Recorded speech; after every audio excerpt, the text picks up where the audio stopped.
Says there.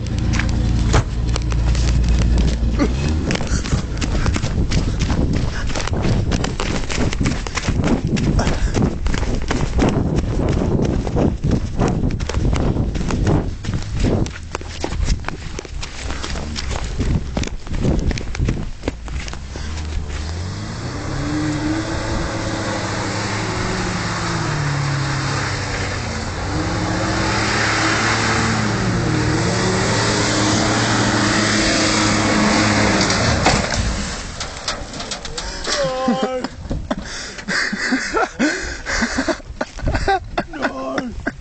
Our back tire's flat. Good work, Daniel. Sorry, boys. Told I could do that one fine. No, that's not too bad. Yeah, lucky you just bent it into the radio, you idiot. We'll stand on the bonnet here so it's bent back here. Wait, I'll do it again. Wait a second.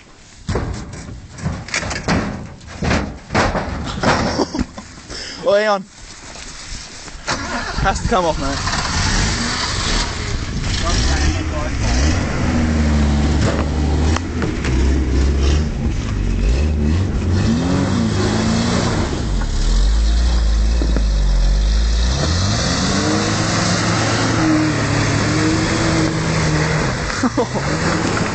Who fucking owned?